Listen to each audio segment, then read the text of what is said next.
महाभारत। दोस्तों, महाभारत हिंदू धर्म का एक ऐसा ग्रंथ है जिसको हजारों बार देखने और हजारों बार सुनने के बाद भी हजारों सवाल हमारे मन में पैदा होते हैं। दोस्तों, आज हम आपको महाभारत से जुड़े कुछ ऐसे सवाल के जवाब देने जा रहे हैं जो शायद इससे पहले आपने ना देखे होंगे, ना सुने होंगे।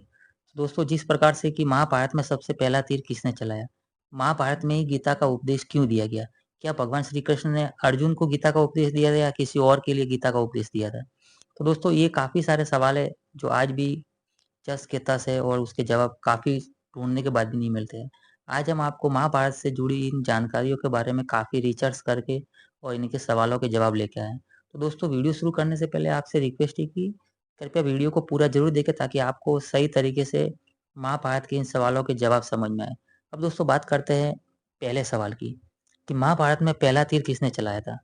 दोस्तों, जब महाभारत का युद्ध कुरुक्षेत्र में लड़ा जाने वाला था तो सिर्फ हमारे देश की नहीं, बाकी विदेशों की सेनाएं भी हमारे देश में शामिल थी और लगभग 40 लाख से ज्यादा योद्धा महाभारत युद्ध लड़ने के लिए कुरुक्षेत्र में इकट्ठे हो गए थे। दोस्तों, कहते हैं जब भगवान श्री कृष्ण ने युद्ध शुरू होने से पहले घोषणा की थी कि अगर जिस किसी सेना को कौरवों की तरफ जाना है वो जा सकता है और कौरव की जिस किसी सेना को पांडव की तरफ जा सकता है जाना चाहता है वो जा सकता है।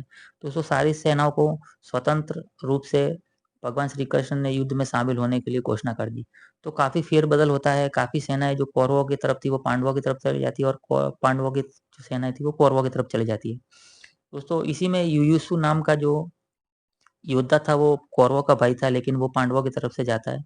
भगवान श्री कृष्ण ने उन्हें युद्ध में हथियार को की सप्लाई को निरंतर रखने के लिए उन्हें लगाया जाता है ताकि वो युद्ध में भाग ना ले सके और वो युद्ध से वंचित रहते हैं।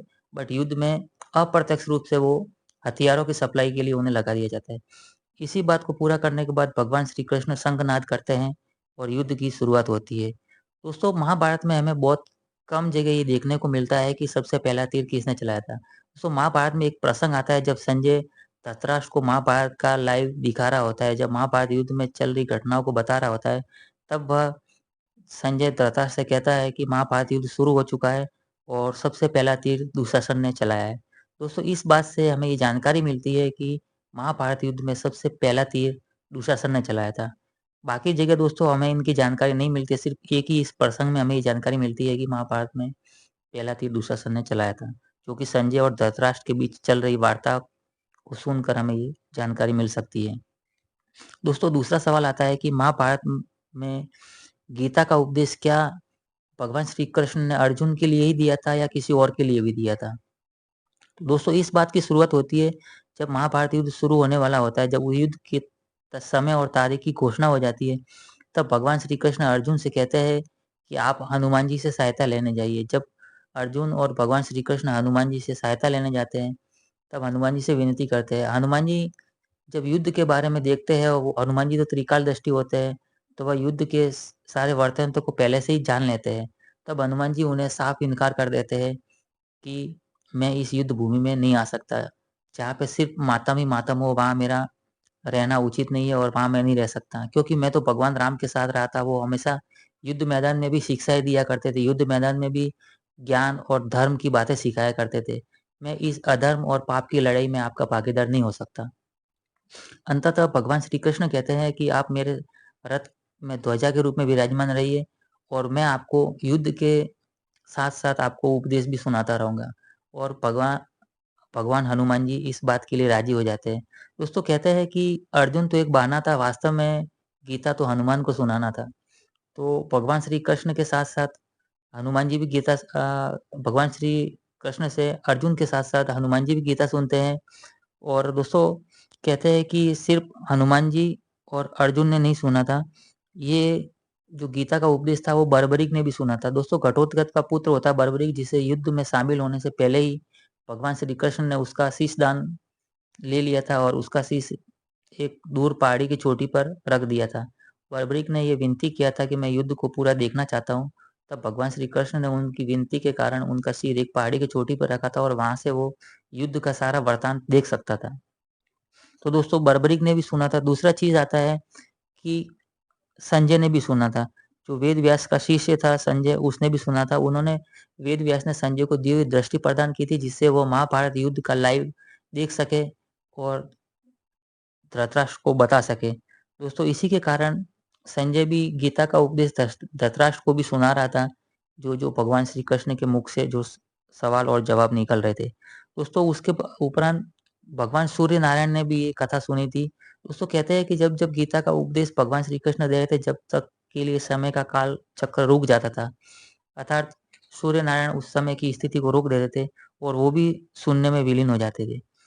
तो दोस्तों गीता का उपदेश सिर्फ अर्जुन के लिए नहीं दिया गया, इसके साथ-साथ अर्जुन ने भी सुना और हनुमान जी ने भी सुना, संजय ने भी सुना, धृतराष्ट्र को भी सुनाया गया संजय के द्वारा और बर्बरीक ने भी सुना। तो दोस्तों गीता का उपदेश काफ़ी लोगों ने सुना था, सिर्फ अर्जुन के लिए ही गीता का उपदेश नहीं सुना। अब दोस्तों बात आता है कि भगवद गीता क्या कृष्ण ने लिखा था या कृष्ण ने उसका अनुवाद किया था? तो दोस्तों भगवद गीता के रचयिता महर्षि वेद व्यास को कहा जाता है।